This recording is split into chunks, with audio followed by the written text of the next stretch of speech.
नमस्कार, सियासी गलियारा देख रहे हैं आप। आपके साथ मैं हूं साकिब सुमन। सियासी गलियारे में हम आपको बताते हैं कि आखिर किस तरीके से प्रदेश की सियासत में हलचल है, किस तरीके का अपडेट सियासत से इस वक्त आ रहा है। इन तमाम खबरों के साथ एक बार फिर से हम हाजिर हैं आपके सामने। तो चलिए शुरुआत करते हैं आज के सियासी गलियारे की।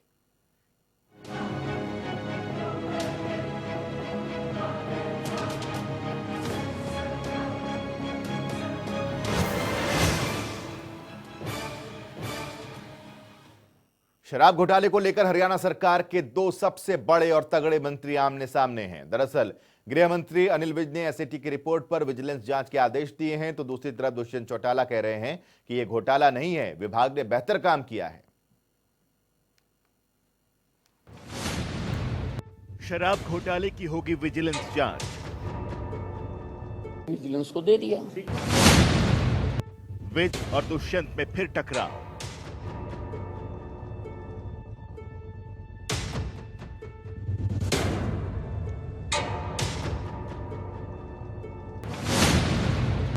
प्रदेश सरकार में बैक टू बैक बवाल। इसी तरह का घोटाला नहीं, उसके बारे में कोई बात नहीं कहूंगा। थोड़ा जांच करने के लिए विजिलेंस को दे दिया। शराब घोटाला सिर्फ एक घपला नहीं, ये जंगी मुकाबला बनता जा रहा है दो बड़े मंत्रियों के बीच,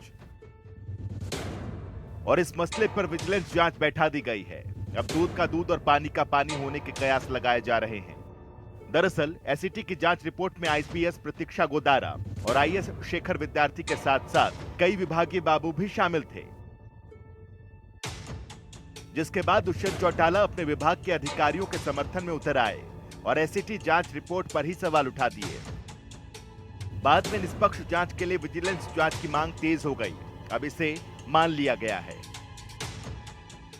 जांच जो एसआईटी ने तो एक रास्ता बताया, मोटा मोटा उन्होंने कुछ जांच करके बता दिया। थोरों के लिए, हर डिस्ट्रिक्ट में जांच करने के लिए, थोरों जांच करने के लिए विजिलेंस को दे दिया। दुष्यंत की सफाई पर विज की विजिलेंस। अब गहनता से घोटाले की जांच पड़ताल। विजिलेंस जांच में सामने आएंगे दोषी। सुबह ही दुष्यंत चौटाला ने शराब घोटाले पर कहा कि यह कोई घोटाला नहीं, लेकिन विजिलेंस जांच के आदेश आते ही सब कुछ साफ हो जाता है कि कुछ ना कुछ गड़बड़ी तो जरूर है। बिना घोटाले के विजिलेंस जांच कराने का कोई तुक नहीं होता। और जब सवाल हुआ दुष्यंत को लेकर, तो भी विज ने कहा कि कोई टिप्पणी नहीं करना चाहते। उसके बारे में कोई बात नहीं कहूंगा। थोड़ा जांच करने के लिए विजिलेंस को दे दिया। जब सत्ता के दो ओहदे वाले मंत्री आमने सामने हो जाएं, वो भी किसी घोटाले पर, तो विपक्ष को सरकारी सिस्टम पर सवाल और बवाल दोनों करने का मौका मिल जाता है। और शराब का मामला तो ऐसा है जिस पर दूसरी पार्टियों के नेता पहले से ही सरकार पर हावी हैं। यानी हरियाणा में शराब घोटाले पर शोर और अशांति है, और मसला इतना बड़ा है कि सरकारी सिस्टम में भी क्रांति है। जनता टीवी के लिए चंडीगढ़ से पवन सिंवर की रिपोर्ट। शराब घोटाले को लेकर दुष्यंत चौटाला ने एक बार फिर कहा है कि यह कोई घोटाला नहीं है, जिसका आधार उन्होंने राजस्व में मुनाफे को बताया है। हालांकि इससे पहले उन्होंने खुद ही यह स्वीकार किया था कि गड़बड़ी पकड़ी गई है। इस पूरी रिपोर्ट को देखिए और समझिए, क्योंकि एक छोटी बात नहीं है। प्रदेश के दो बड़े मंत्री इस एक मसले पर आमने सामने हैं।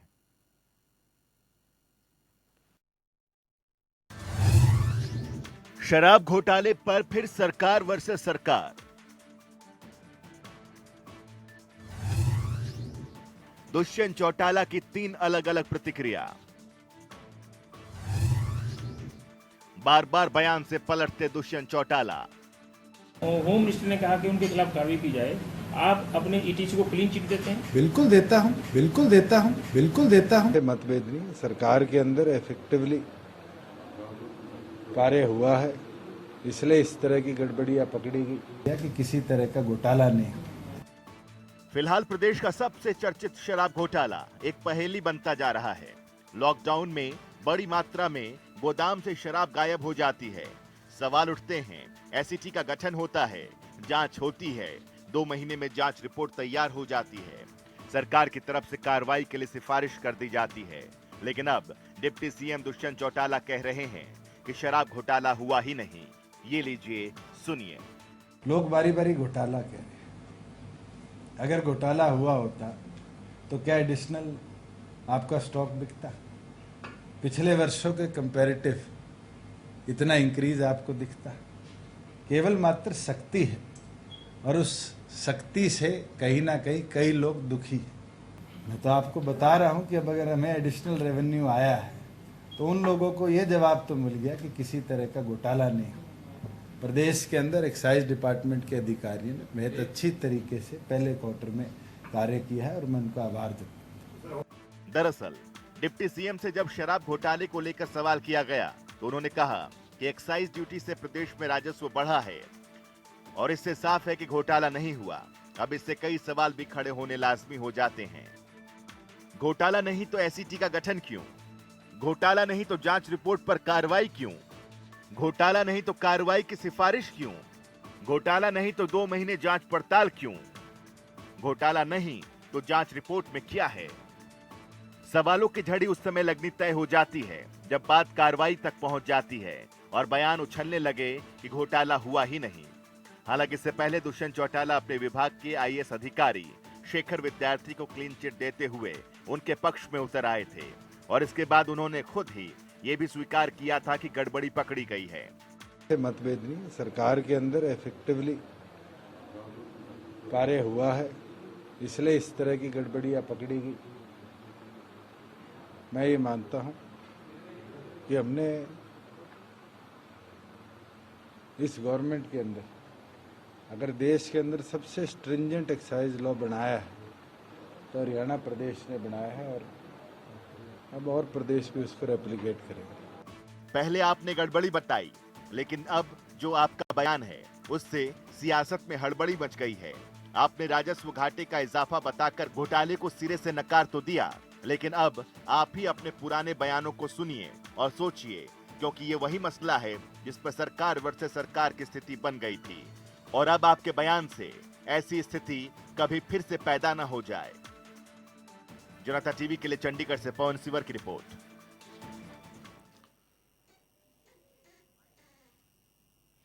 हरियाणा सरकार पर फिलहाल करोड़ों रुपए का कर्ज है, लेकिन प्रदेश सरकार की तरफ से अब और लोन लेने की बात कही जा रही है, जिसको लेकर विपक्ष ने सरकार को आड़े हाथों लिया है। कर्ज में डूबती हरियाणा सरकार। सरकार पर करीब 1.25 लाख करोड़ कर्ज। फिर से लोन लेने की तैयारी। सिर पर कर्ज और फिर से लोन। हरियाणा सरकार कर्ज में डूबी हुई है। जानकारी के मुताबिक प्रदेश सरकार पर करीब 1.25 लाख करोड़ का कर्ज है, लेकिन अब फिर से लोन लेने की तैयारी चल रही है। डिप्टी सीएम दुष्यंत चौटाला के मुताबिक कोरोना में काफी घाटा हुआ है, जिससे इस बार ज्यादा कर्ज लेने की जरूरत है। और जब केंद्र ने 2% की वृद्धि की परमिशन दी तो प्रदेश सरकार की फंक्शनिंग बेहतर हो, इकोनॉमी में पैसा का फ्लो पहले जैसा रहे, लोगों को रोजगार मिलते रहे, उसके लिए, क्योंकि फंक्शनिंग बहुत जरूरी है अलग अलग डिपार्टमेंट्स की, ये एडिशनल फंड विड्रॉ की। दरअसल सरकार की तरफ से प्रदेश की जीडीपी का 5% लोन लेने की बात कही गई है। विपक्ष का कहना है कि इतना कर्ज नियम कानून के मुताबिक सही नहीं, क्योंकि कोई भी राज्य सरकार किसी भी कार्य के लिए जीडीपी का सिर्फ 3% कर्ज ले सकती है। हालांकि कैबिनेट मंत्री कंवरपाल गुर्जर का कहना है कि वो कोई भी नियम नहीं तोड़ रहे और जितना कर्ज संभव है उतना ही लिया जाएगा। अगर ये कर्ज भी हम लेते हैं तो तब भी हम 22% से आगे रहे, हम 25% से आगे नहीं वाले, हम 22% तक ही रहेंगे। उसके बावजूद 22 से भी नीचे ही हम रहेंगे, तो हम उसको क्रॉस नहीं करते। जो लिमिट बनाई गई उसको हम बिल्कुल क्रॉस नहीं करते। लेकिन अगर हमारा काम बढ़ता है तो स्वाभाविक ही है कि जो कोरोना का इलाज एक ही है कि हमारे काम को गति मिले, हमारी सड़कें बने, हमारी नाली बने, हमारी सड़कें बने, हमारी इंडस्ट्री चले, सारा कुछ ठीक चले, उसके लिए हम सुविधा दें। तो जैसे जैसे वो चलेगी लोगों को काम मिलेगा, और लोगों को काम मिलेगा तो ये जो कोरोना की वजह से एक समस्या रही तो उसका समाधान उसमें ही है। तो हम उस समाधान के लिए लेने लग रहे, कोई इसके लिए ले रहे सरकार किसी उस चीज में। कर्ज को लेकर सरकार पर इनेलो का प्रहार। हरियाणा सरकार पर हावी इनेलो। इनेलो नेता अभय चौटाला ने सरकार पर गंभीर आरोप लगाए। उन्होंने कहा कि फर्जी बिल बनाकर पैसों का खेल किया गया और अब 17,500 करोड़ का कर्जा लेकर ये प्रदेश की प्रॉपर्टी को भी शायद गिरवी रखना चाहते होंगे। जहां हर चीज में पैसा खाया, फर्जी बिल बनाए, पैसा अपनी जेब में डाल लिया, अब ये 17,500 करोड़ रुपया कर्जा और लेकर के इस प्रदेश की कोई और प्रॉपर्टी को भी गिरवी रखना चाहते होंगे। अगर ये सरकार लंबे समय तक रहेगी गलती से तो 100% इस प्रदेश का नागरिक तो कर्जदार होगा ही होगा। इसकी सारी की सारी प्रॉपर्टी जो है वो भी कर्जे में चली जाएगी। कर्जा लिए जाओ, घी पिए जाओ, मरने के बाद कोई नहीं पूछे। उस नीति पे चल पड़ी जो जीएसडीपी का जो कर्जा लेने की लिमिट 2.82 थी, आज उसको बढ़ा के 5% कर दी। इसका मतलब कर्जा और ले लेंगे। कोई 1 इंच मेट्रो बढ़ाई नहीं, 1 इंच रेलवे लाइन लगाई नहीं, कोई यूनिवर्सिटी बनाई नहीं, कहीं भी नहीं। सरकार पर कोरोना की मार। कोरोना ने बिगाड़ा सरकार का बजट। लोन लेने की बात कही जा रही है तो कई और सवाल भी उठते हैं। क्या सरकार पर सिर्फ कोरोना की मार है? क्या कोरोना की वजह से ही सरकार का बजट बिगड़ गया? खैर कोई बात नहीं, मानते हैं कोरोना की वजह से घाटा हुआ होगा, हर विभाग का हुआ होगा। देश ही लॉकडाउन था और सब कुछ बंद था तो घाटा होना भी स्वाभाविक है। लेकिन सरकार पर तो पहले से भी करोड़ों का कर्ज है। जिस समय कोरोना नहीं था, और अगर सिर्फ कोरोना की ही बात करें तो इतना राजस्व शायद फिर भी सरकार के पास जरूर आया होगा कि सरकारी महकमों का खर्च उठाया जा सके। और अब अगर नफा नहीं तो कम से कम उतना लाभ तो हुआ ही होगा कि अपने विभागों को चलाया जा सके। लोन के लिए नियम कानून तोड़ेगी प्रदेश सरकार। जीडीपी का 3% से ज्यादा लोन कैसे संभव? लोन लेने से जनता पर पड़ेगा बोझ। विपक्ष के मुताबिक अगर सरकार जीडीपी का 5% लोन लेती है तो फिर नियम और कानून टूट जाएंगे, क्योंकि किसी भी प्रदेश सरकार के लिए जीडीपी के 3% से ज्यादा कर्ज लेना संभव नहीं। और अगर इतना कर्ज सरकार लेती भी है तो जनता पर इसका बोझ पड़ना स्वाभाविक है, क्योंकि सरकार खुद करोड़ों के कर्ज के बोझ के तले दबी पड़ी है। ब्यूरो रिपोर्ट, जनता टीवी। हरियाणा सरकार अब पंचायती राज सिस्टम में बड़ा बदलाव करने जा रही है। दरअसल प्रदेश में अब सरपंचों की जवाबदेही तय होगी और जनता का भरोसा खोने पर उनको 1 साल के बाद हटाया भी जा सकेगा। देखिए रिपोर्ट।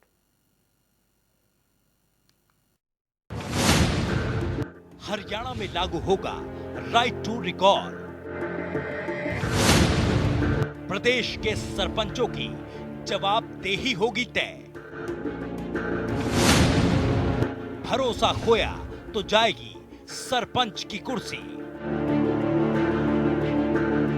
हरियाणा सरकार अब पंचायती राज सिस्टम में बड़ा बदलाव करने की पूरी तैयारी में है, जिसके तहत सरपंचों की जवाबदेही तो तय ही होगी, बल्कि साथ ही साथ सरपंच अगर जनता का भरोसा खोएंगे तो 1 ही साल में उनकी कुर्सी भी चली जाएगी।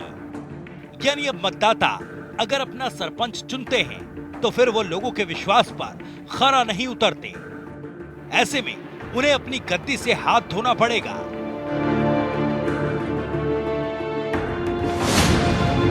राइट टू इलेक्ट के साथ अब राइट टू रिकॉल। विश्वासघात किया तो हटेगा सरपंची का टैग। लोगों के काम नहीं किए तो जाएगी सरपंची। जिस तगड़े अंदाज में लोगों का दिल जीतकर सरपंच की गद्दी हासिल की जाती है, अब उसी धुआंधार अंदाज में गांव के मुखिया को काम भी कराने होंगे। और अगर काम नहीं कराया गया या फिर गांव में किसी के साथ विश्वासघात होता सामने आया, जनता ने किसी सरपंच के खिलाफ आवाज उठाई, तो वो कानून जल्द लागू होने जा रहा है, जिससे कार्यकाल बिना पूरे किए ही कुर्सी छिन जाएगी। यानी कि सर से सरपंची का टैग हट जाएगा। अब सरपंची छीन भी सकता है मतदाता। कार्यों की ग्रांट डकारी तो पड़ेगा भारी। राइट टू रिकॉल साबित होगा करप्शन की कार। इस कानून के तहत गांव के 60% लोग सरपंच के कार्य से संतुष्ट होने जरूरी हैं। राइट टू रिकॉल का कानून लागू होने के बाद भ्रष्टाचार पर भी लगाम लगेगी, क्योंकि अगर काम न करने वाले या फिर ग्रांट डकारने वाले मुखिया को साल भर में चेयर से उतार दिया जाएगा, तो गांव स्तर पर यह कानून करप्शन की काट साबित हो सकेगा। और जानकारी ये भी है कि अगर पंचायतों में फैसला कारगर साबित होगा, तो इसे निकायों में भी अप्लाई करने पर विचार किया जा सकता है। ब्यूरो रिपोर्ट, जनता टीवी। जी हाँ, तो ये थी सियासत की हलचल आज के दिन की। इसी के साथ सियासी गलियारे में अभी के लिए बस इतना ही। छोटा सा ब्रेक ले रहे, ब्रेक के बाद भी खबरों का सिलसिला लगातार जारी रहेगा।